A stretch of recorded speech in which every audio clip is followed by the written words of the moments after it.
जेका देहातनि में आहे, जेका ज़मीननि में आहे, असांजूं सनता बि आहिनि, असांजूं सनता बि ठहंदियूं, पर मुल्क में सभिनी खां वॾी ताक़त, मुल्क में सभिनी खां मज़बूत ताक़त जेका आहे उहा असांजे देहातनि जी आहे, असांजी ॿनियुनि जी आहे, असांजी पोखनि जी आहे।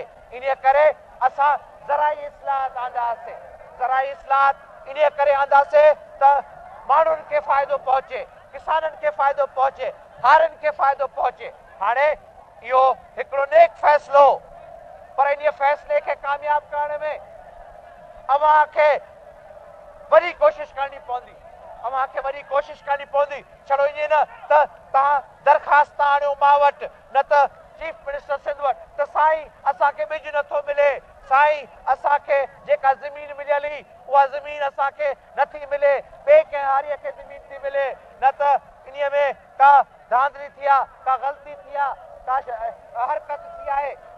इहे ॻाल्हियूं जेके आहिनि इन्हनि लाइ तव्हांखे पंहिंजी कोशिशि बि करणी आहे, छो जो कानून तव्हांजो आहे। कानून जीअं न छड़ो कानून अव्हां सां ॿधल आहे, पर हुकूमत अव्हां सां ॿधल आहे। जॾहिं हुकूमत अव्हां सां ॿधल आहे, जॾहिं कानून अव्हां सां ॿधल आहे, त पोइ तव्हां छो था मायूस थियो, छो था चओ त साईं असांखे फलाणो ॿिज नथो ॾे, न त असांखे इहा ज़मीन जेका मिलणी इहा असांखे ज़मीन न मिली आहे, न त कंहिं ग़लति माण्हू खे ज़मीन मिलियल आहे। तव्हांखे पंहिंजा हक़ जेके आहिनि उहे हक़ तव्हांखे पंहिंजा मिलंदा। इहो मुंहिंजो अव्हां सां वाइदो आहे त जेके बि अव्हांजा हक़ आहिनि उहे तव्हांखे मिलंदा।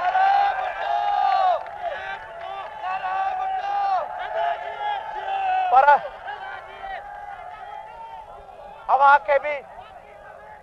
अव्हां खे बि कोशिशि करणी पवंदी, अव्हां बि पंहिंजी पूरी कोशिशि कयो।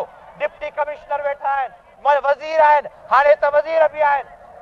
अॻे अमरीत जी हुकूमत में वज़ीर न, हाणे वज़ीर आहिनि, हाणे MPs आहिनि, हाणे तव्हांजा मुख़लिस वर्कर आहिनि, तव्हांजे पार्टी जा वर्कर आहिनि। मूंखे ख़बर आहे त जॾहिं वर्करनि वटि को शिकायत थो खणी वञे ऐं वर्कर पोइ कोशिशि था कनि त उन ग़रीब जी मदद कनि, त पोइ वर्करनि जे ख़िलाफ़ बि हिकिड़ी साज़िश पई थी थिए त इहे वर्कर जेके आहिनि हाणे हुकूमत हलाइण था घुरनि। वर्कर हुकूमत नथा हलाइण घुरनि, वर्कर हुकूमत नथा हलाइण घुरिजनि, छो जो वर्करनि जी हुकूमत आहे, अवाम जी हुकूमत आहे। जॾहिं हुकूमत उन्हनि जी आहे त उहो पोइ छो दख़ल ॾींदा न, पर उहो इंसाफ़ ऐं हक़नि जानिब जे लाइ जे कोशिशि कंदा त इन में हुननि जे ख़िलाफ़ शिकायत न थियणु घुरिजे। त वर्करनि जो मथो फिरी वियो आहे, वर्कर हाणे इंतिज़ाम में दख़ल था ॾियनि। इहो वर्करनि जो कमु न आहे ऐं वर्कर ईअं न कंदा, पर जे इहे कनि था त उहो ग़लति ॻाल्हि आहे। अहिड़नि वर्करनि जो साथ असां न ॾींदासीं, अहिड़नि वर्करनि जे असां बि ख़िलाफ़ आहियूं।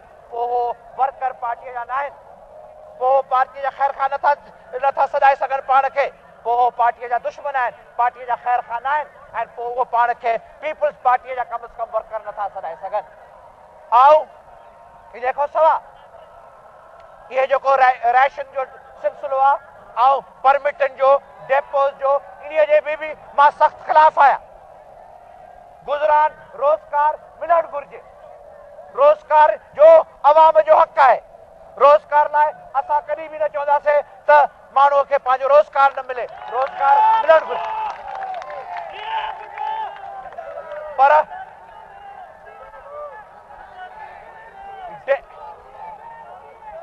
डेपो वठी न त राशन जो दुकान वठी ऐं पोइ उन जो नाजाइज़ फ़ाइदो वठणु ऐं ब्लैक करणु ऐं ॿियूं ग़रीबनि खे तकलीफ़ ॾियणु, इन्हनि जी असां सख़्तु ख़िलाफ़ आहियूं ऐं मां हिन जी शदीद मुखालफ़त कंदुमि ऐं अहिड़ो नाजाइज़ फ़ाइदो कंहिंखे बि वठणु न ॾींदुमि। केरु बि उहो हुजे, वर्कर हुजे, MP हुजे, वज़ीर हुजे, केरु बि हुजे। असां रिश्वत जो पूरो मुक़ाबिलो कंदासीं। रिश्वत जिथे आहे, मां नथो चवां रिश्वत ख़तमु थी आहे, रिश्वत आहे, पर रिश्वत ख़तमु करण में वरी तव्हांजी बि मूंखे मदद जी ज़रूरत आहे। तव्हां असांखे मदद कयो, तव्हां पुकारियो रिश्वत जे ख़िलाफ़। जेको राशि ऑफिसर आहे उन जे ख़िलाफ़ तव्हां चङी तरह शिकायत कयो, इन खां डिॼण जी का ज़रूरत न आहे। असां रिश्वत जे सख़्तु ख़िलाफ़ आहियूं। मां रिश्वत जूं जड़ां थो पाकिस्तान में ख़तमु करणु घुरां। ऐं तव्हां ॾिसंदव त जे तव्हांजी मदद हूंदी त इंशा अल्लाह ताला इन बीमारी जो भी इलाज असां ॻोल्हींदासीं, इन बीमारी जो भी इलाज है। पर हाणे वधिक मां कुछ नथो चवण घुरां, छो जो मां तव्हांखे शुरू में चयो हो त मां तकरीर नथो कयां। तकरीर जो इहो वक़्तु न आहे। तव्हां महिरबानी करे हिते आया हो हवाई अड्डे में मुंहिंजी इज़त अफ़ज़ाई करण लाइ। मां तव्हांजो निहायत शुक्रगुज़ार आहियां, मां तव्हांजो ममनून आहियां। मूंखे ख़बर आहे त मूंखे 11 बजे अचणो हो, 11 बजे अचणो, पर मुंहिंजो हवाई जहाज़ ख़राब थी पियो। हवाई जहाज़ में नुक्स हो ऐं उन जी मरम्मत जी ज़रूरत हुई, त इन करे मूंखे देरि थी आहे। इन देरि जेका थी आहे ऐं उन में जेका तव्हांखे तकलीफ़ थी आहे उन जो मूंखे सख़्तु अरमान ऐं अफ़सोस आहे ऐं मां तव्हां खां पंहिंजी माज़रत थो घुरां त तव्हांखे एतिरी तकलीफ़ थी।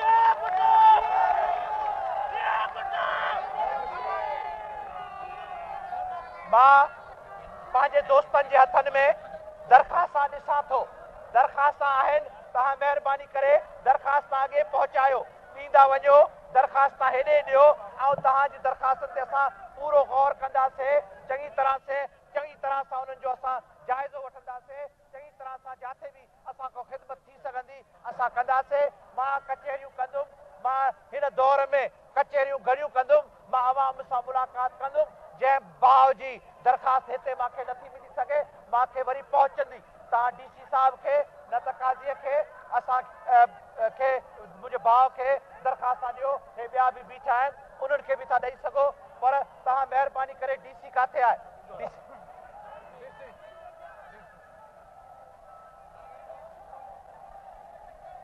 बाबा हे दरख़्वास्त माण्हुनि जूं को इंतज़ाम कर, हिते कंहिं ऑफिसर खे बिहार त जेके दरख़्वास्तां जेके बि आहिनि उहो हुननि खां वठी उहो असांखे पहुचाए। त तव्हांजूं दरख़्वास्तां मुंहिंजे हथनि में ईंदियूं, तव्हां हिते ॾियो, हिकिड़ो ऑफिसर हिते बीठो हूंदो, उन खे तव्हां दरख़्वास्तां पंहिंजूं ॾियो। आख़िर में मां वरी तव्हांजो शुक्रगुज़ार आहियां।